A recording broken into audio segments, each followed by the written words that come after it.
Welcome to the Practitioner's Heart, offering practical Buddhist wisdom for therapists and healthcare workers. If you are keen to deepen your practice beyond the theoretical understanding of Buddhism, if you are finding it hard to calm your little active mind after therapy work, I welcome you to join me to dive a little deeper. Each episode, I'll be sharing some common issues that therapists may face when integrating and practicing awareness, compassion within themselves and also supporting clients. I'll be sprinkling some pearls of wisdom that I've learned from my master and teachers that will be helpful as internal resources. I'll also be interviewing other therapists who are on this spiritual path together to share their experiences of how they practice wisdom and compassion in their daily lives. I want to let you know that you're not alone. You are part of a bigger community who aspire for greater soul alignment, growth, and awakening. That we can strike a balance of juggling our busy modern life as therapists with a clear mind and an open heart. I hope to inspire more practitioners to explore deeper spiritual meaning and purpose on our path to enlightenment. I'm your host, Po Gan, a psychologist, a Buddhist practitioner, a parent of 2 children, a fellow human being with a busy mind, but with a great inspired vision for collective awakening. Let's begin.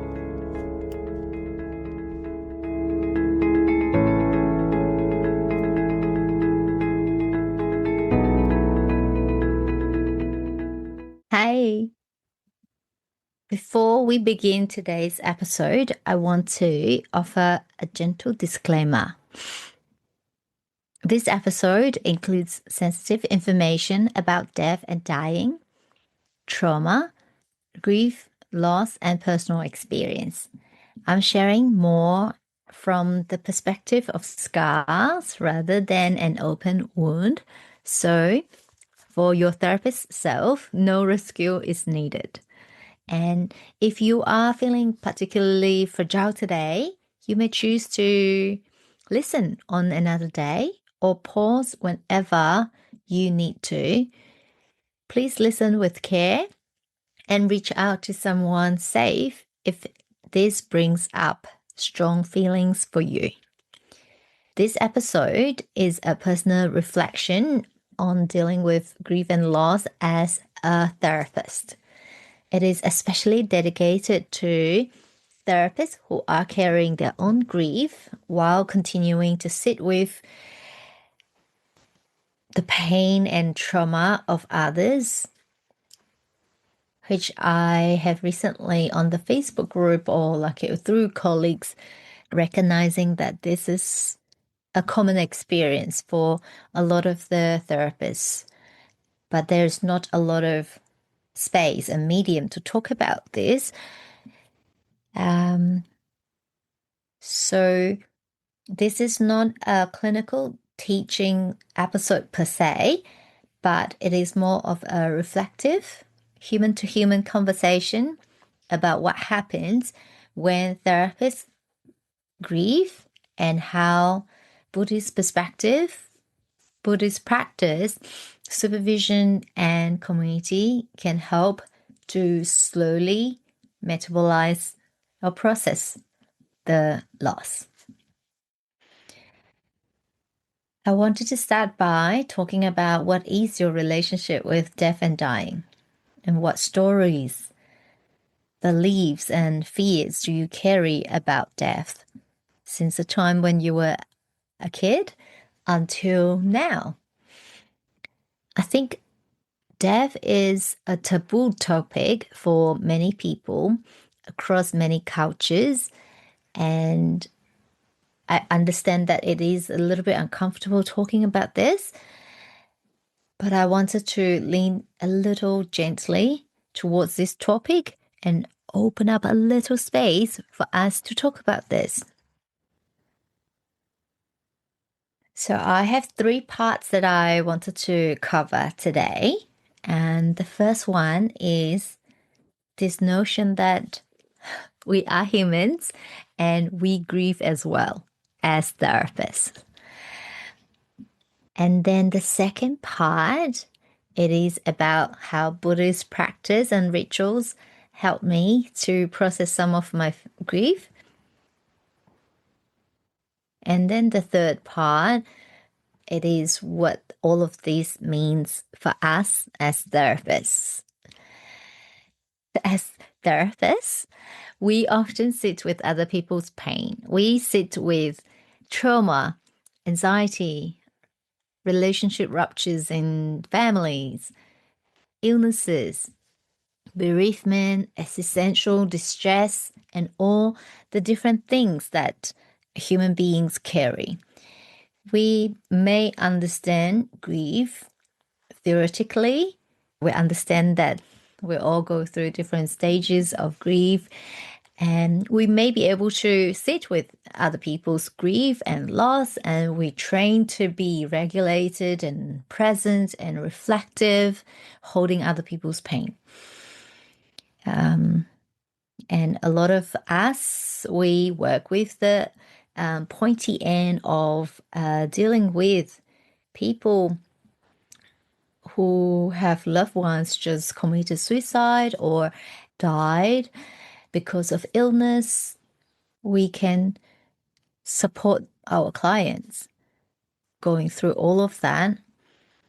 But when this is personal, when personal loss is experienced, we may discover that understanding grief does not protect us from feeling shattered. Being a therapist does not mean that we grieve less. We may have more practice witnessing the pain, but we're not immune to the pain. And sometimes we may even feel the pressure to cope better because we are therapists. We may judge ourselves for being dysregulated, foggy, or angry, tearful, overwhelmed. And I know that feeling. In 2018, I lost my father to pneumonia. In 2019, I lost my mother to a traumatic accident. And every August and May, they are my parents' death anniversary. And losing our parents can feel like losing our attachment figures, and as if we lost our anchor in life. In some way, we may have to make sense of our own identity again, our internal model of attachment, to revisit some of the templates about love and safety and connection. At the time, my grief and loss really affected my functioning.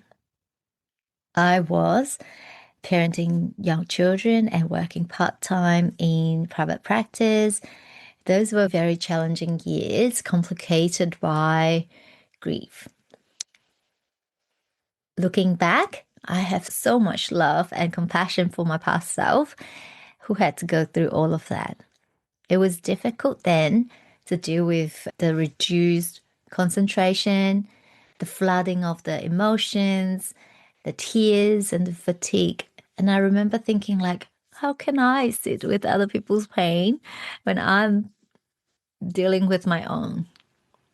And it felt really paralyzing. And at the time, I was even thinking that I don't think I can do this work anymore. And as a highly sensitive and neurodivergent person, it was not easy for me. It felt like I took a long time to grieve and making sense of what had happened. For highly sensitive and neurodivergent therapists, grief may also interact with sensory sensitivity, emotional intensity, executive functioning, and recovery time. And so if you needed longer time than expected, culturally expected, I wanted to assure you that there's nothing wrong with you, and perhaps that your nervous system is just doing its best to survive something very painful. And I remember I had to stop working with some of the clients and refer them on because things were too raw, too close to home at the time, because they were also dealing with their grief and loss. I remember tearing up when I was listening to mother talking about her stuff. And it was triggering for me, and that was really hard. And I wanted to say this clearly, that experiencing grief is not unethical, but being unaware of how our grief affects our capacity can sometimes become risky. So we need to be fairly honest and seek supervision, adjust our workload if possible. We also need to allow our grief to be supported, whether it is through therapy or healing work or spiritual practice, community, and safe relationships. At the time, I felt really alone in my experience, and I've talked to other colleagues as well, and reading through some of the forum. Grief and loss sometimes can be a very isolating experience. And sometimes well-meaning family members or friends or colleagues wanted to help, but they do not quite know how. And I realized that many of us do not know what to say when it comes to grief and loss, death and dying. And so we kind of got awkward.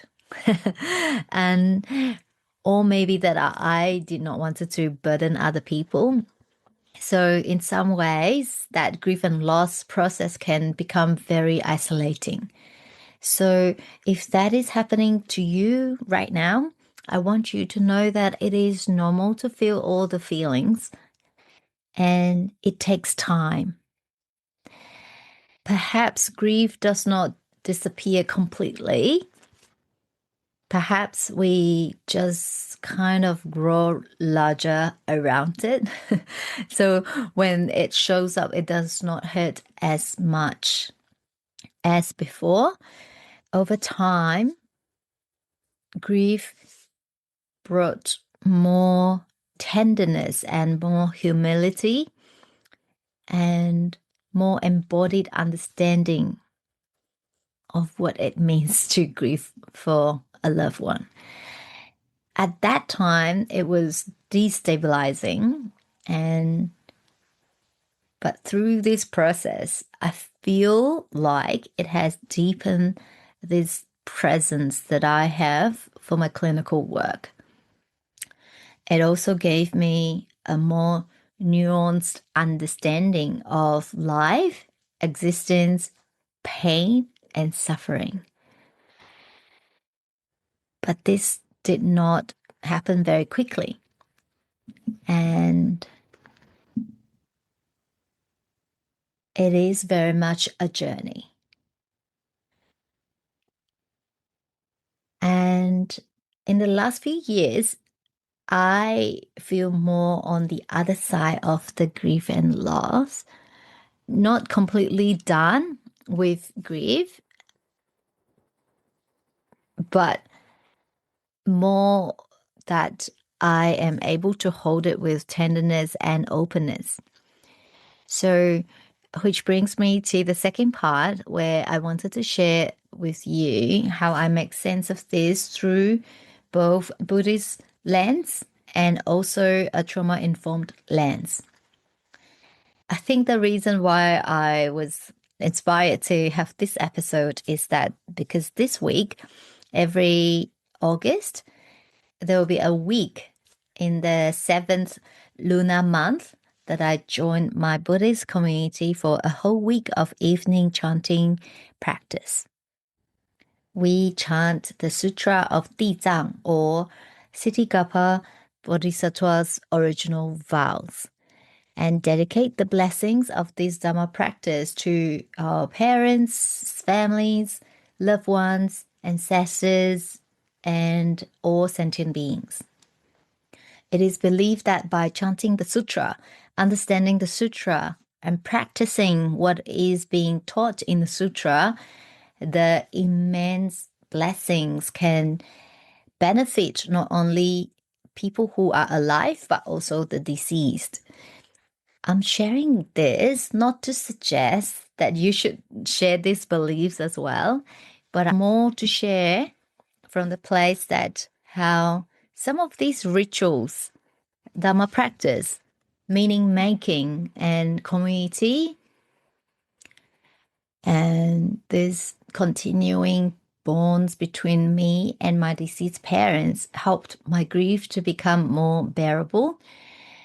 And from a nervous system perspective, chanting can also be very regulating because in the chanting, we are noticing our breath, the rhythm, other people's voice, our own voice, and the repetition, the vibration, and the intention that we have as we read the sutra mindfully.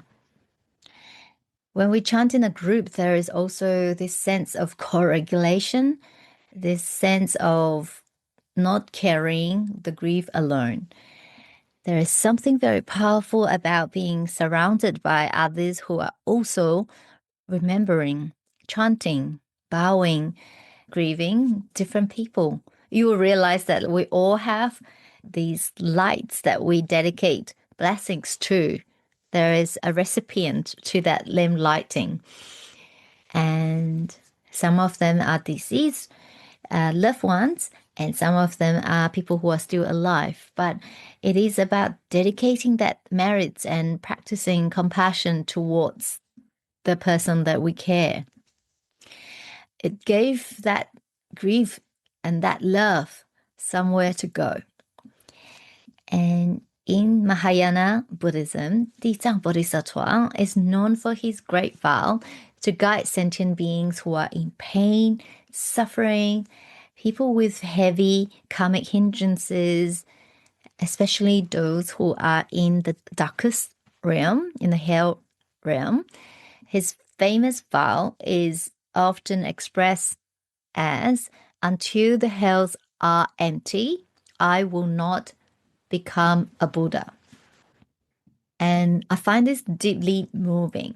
And to me, this is the spirit of radical compassion and not abandoning the sentient beings.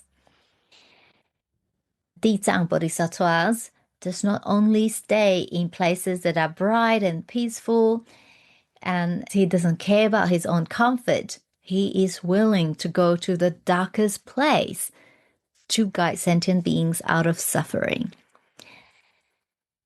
Externally, it is a form of immense compassion, this fearlessness to be able to act in according to the values, what he cares about, and his vows. Internally, it is also a Dharma practice, of being with our suffering parts within us, the frightened parts, the grieving parts, the ashamed parts, the parts that feel abandoned, the parts that feel trapped in the dark space. It is like we need to go into our darkest space in us and meet those parts with compassion. Can we practice non-abandonment towards the parts of ourselves that were suffering? And I think there's a combination of Buddhist practice, trauma-informed practice, and parts work that really speak to me. And there's also another distinctive feature of this sutra, which is about filial piety.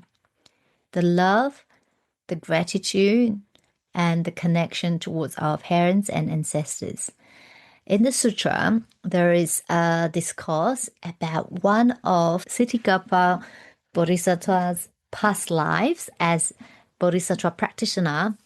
So this story is about his past life as a Brahman woman who experienced intense grief after the loss of her mother. Guided by a past Buddha, she was led by transcendental power to see where her mother was. She then entered into the hell realm, and the sutra contains some vivid description about the hell realm.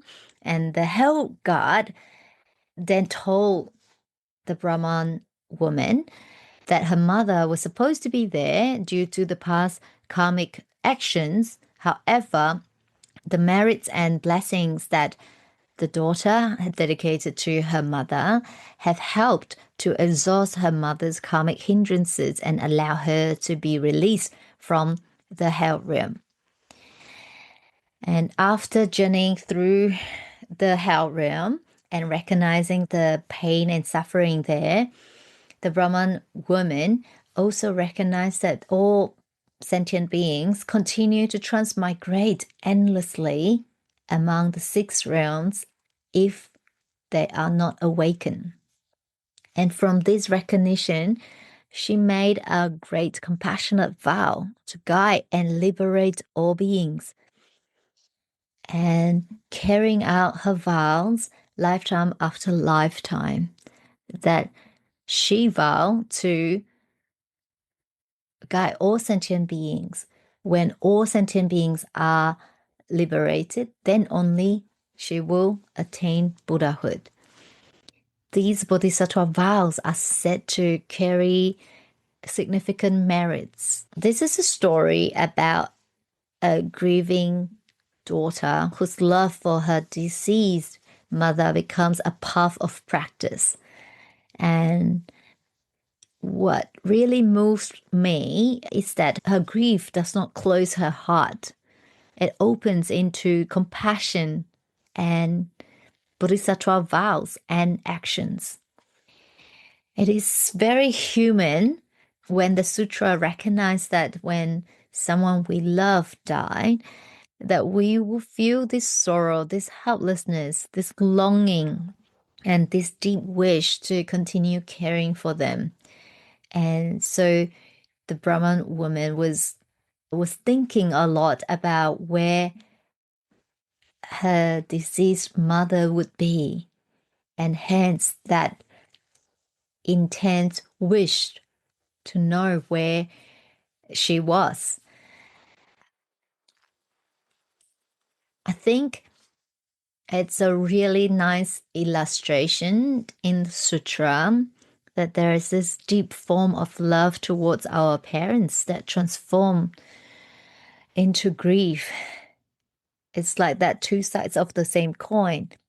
We love this much, and our intensity of grief will be also the same.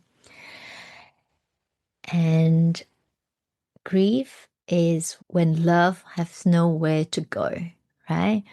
I think I remember this verse. It gives me a lot of comfort at the time when I was grieving. And it is love meets with impermanence, right? One of the universal truths that the Buddha taught about is that everything in life goes through arising or birth, existing, changing, and eventually passing away. This also includes everything externally and also our physical body. So all human beings have to go through this cycle of birth, existence, decay, and death eventually. And what I was feeling then was part of a universal experience that everyone who loves deeply will eventually encounter. In acceptance and commitment therapy, we often talk about values, right? values are not goals that we can tick off. They are the directions to offer us a sense of where to go. And they are about how we choose to show up in this temporary existence on earth in this lifetime. And for the Buddhist practice, we talk about Bodhisattva vows. And for me, the vows and the values are very similar. They both come from a space of this compassionate energy that how do I want to live in the presence of pain?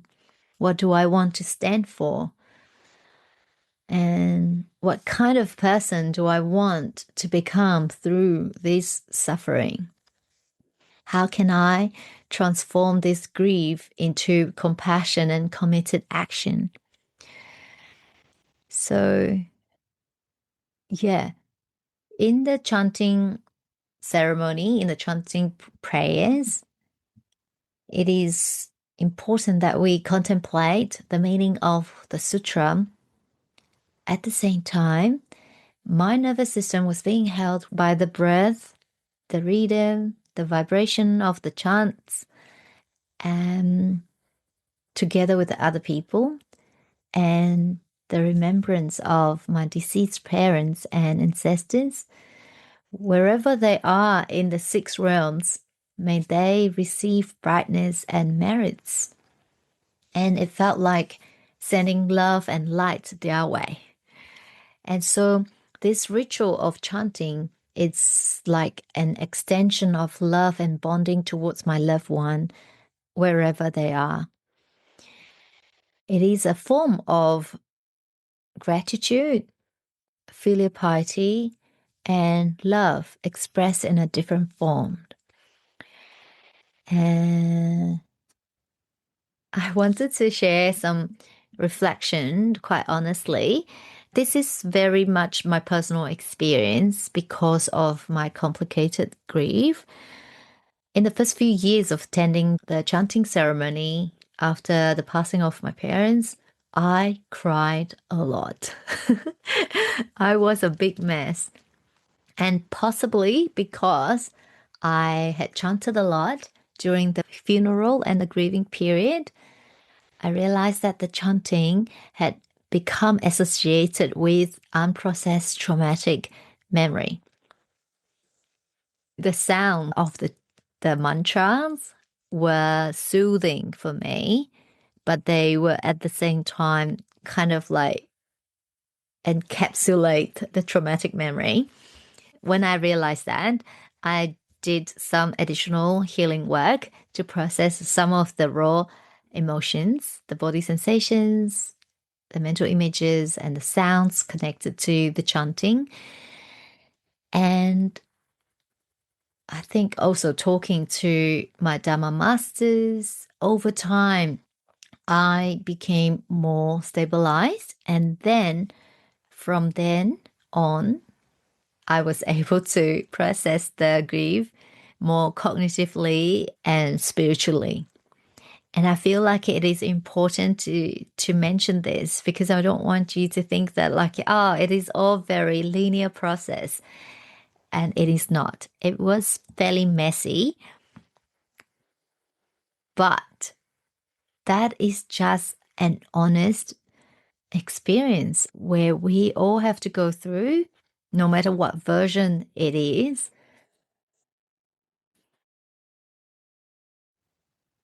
And I guess we all need to have support, pacing, and safety, and the space to process and to hold these parts with compassion.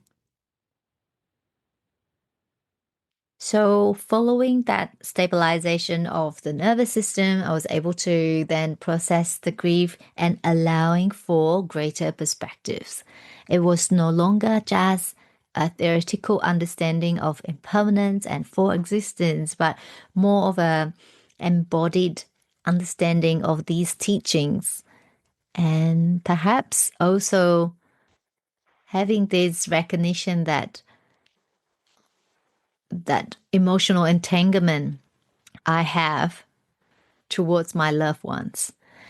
And as I continue to deepen my understanding of Buddha Dharma, I recognize that my parents had to go through their own process and journey as well, no matter what. No one can replace another person to go through their own journey. As my master said, death is not the end of this stream of consciousness. The soul consciousness will continue in another life form after what we perceive as death. We celebrate the birth of a baby. At the same time, we may also recognize that somewhere else, another household, perhaps just had a funeral and is bidding farewell to another person. And because of that, maybe a few months ago, not directly, but that there is this incarnation of a baby, the soul consciousness entering into the pregnant woman's body, and this baby was able to be born. And when our perspectives about life and this understanding about this ongoing stream of consciousness widens, maybe when we are able to see no longer just what meets the eyes and no longer just limited to this lifetime, and thinking that, oh, this is my family, this is my loved one, but we are able to see it with all beings. And maybe we will then be able to be more compassionate towards ourselves and to hold this pain and grief differently. I think one of the things that Buddhist philosophy, Buddhism offers to us is this ability, this belief, or this way of thinking about life, about our existence, about birth and death. What do you think about that?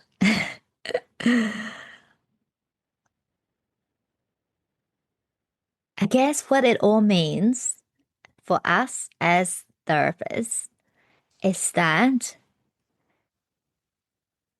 we need to remember that we are not outside of human condition. We're not immune. We are not separate from impermanence, illness, death, and heartbreaks. We may have theories to explain, all of these things. We may understand, attachment, ruptures, and nervous system regulation, trauma, grief models, existential psychology, and meaning making. But when grief comes knock on our door, we are still human. And we still need to have this witness. Our grief also needs to be witnessed. And I hope by me talking about these in the podcast helps to normalize the grieving experience a little bit more. And if you are a therapist grieving right now, please do not use that professional identity as a weapon towards yourself. You are allowed to be affected, to be riding that waves of grief and loss. You're allowed to need support and take time off if you need to. Reduce your load if you need to. Refer on if you need to, if it's too raw, and it is okay. And being honest about our grief does not mean that we are less competent And in fact, being able to be honest about our capacity is an ethical practice. I think what matters is that we don't have to carry this very human experience, this grief and loss alone. What matters is that we can seek support, supervision, understanding things from more spiritual perspective, and find safety in relationships, in community. It is important that we allow ourselves to be held as well. As therapists, we often help other people to sit with that pain long enough for the pain to slowly transform into meaning. And sometimes we may forget that we also need that time, space, and support for our own pain to be processed. Our tasks in this human life is not to become so invincible or untouched by grief, because it is very much a part of our life. Perhaps it is to allow the whole experience to break us open slowly and gently and honestly, so that we can be more humble and more connected, more embodied, more tender, and more committed in life, to life. From the Buddhist perspective, grief has taught me about impermanence and non-attachment. But I really clearly see that these ties that I have with my parents will never be severed, even though they're no longer alive in this lifetime. My relationship with them has changed form. It continues through memory, through practice, dedication, values, and these connections with my ancestors, the way that I live. And I think they are very much in me, a part of me, because of the experience that we have, the attachment experience that we have. So, when our perspectives on life and about the universe widens, perhaps death is not a full stop. Perhaps it is a semicolon. Maybe it is a comma. And when death is no longer only a scary, dark thing, a taboo thing to talk about, it then invites reflection about the meaning of life. And my version might not be your version about the meaning of life, but I guess a reflection about this life, this limited existence that we have on earth. I think having this understanding and this awareness that death is at the end of this lifetime, it makes us more appreciative of our own experience and the time that we have on earth. What do we want to stand for? How do we want to love? How do we want to practice? How do we want to make use of this precious lifetime?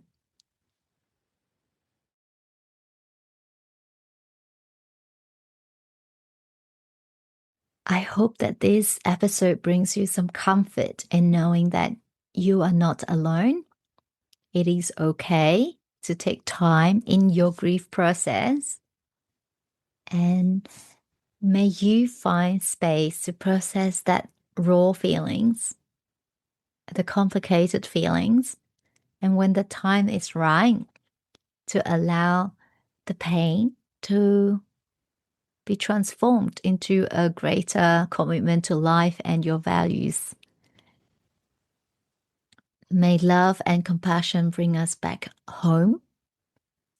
May we remember our Buddha nature, the light in us, and may we not abandon ourselves and others, whether it is the parts that are too scary and dark, or people who are experiencing pain and suffering, or grief and loss, no matter how dark and scary they are, may we remember the light.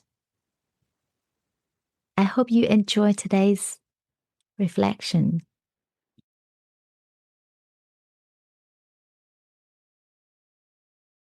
As we close our practice for today, I want to thank you for sharing this time.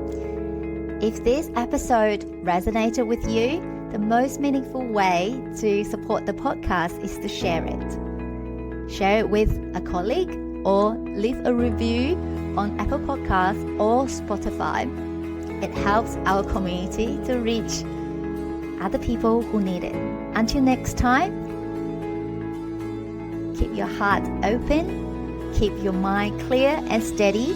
Go be your amazing self as you awaken yourself and others. See you next time.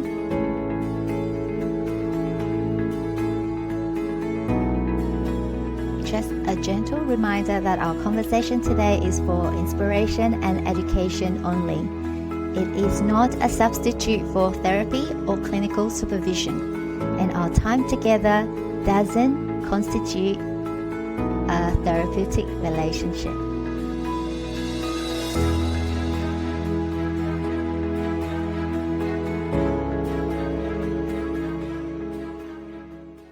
If today's episode resonated with you and you would like to have a steadier, more grounded way of being, both in your work and in your personal life, you're warmly invited to explore the Bodhi Inner Path Circle. You can learn more or join us through the link in the show notes, and I'd love to welcome you into the circle. We're starting in July every second Friday at 1 p.m. Western Australia time for an hour. So one session every month will be purely guided meditation practice. The other session every month, the fourth Friday of the month, will be all about coming together in a group, engage in reflection in a book club. We read Buddhist book chapters and teachings. We then reflect on how we integrate the teachings and practice as therapists. It is going to be a nurturing and nourishing way to wrap up the work week. So register now to join us on the 10th of July. With the founding member offer opening now, it is a great investment for your well-being and your wisdom life.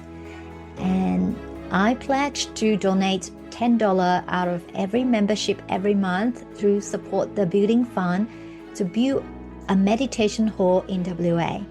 So your membership, your practice with us every month also support a bigger good cause to enable more people to practice and benefit from the teachings. So self-care does not need to be done in isolation. Self-care can also be done in collective care in community.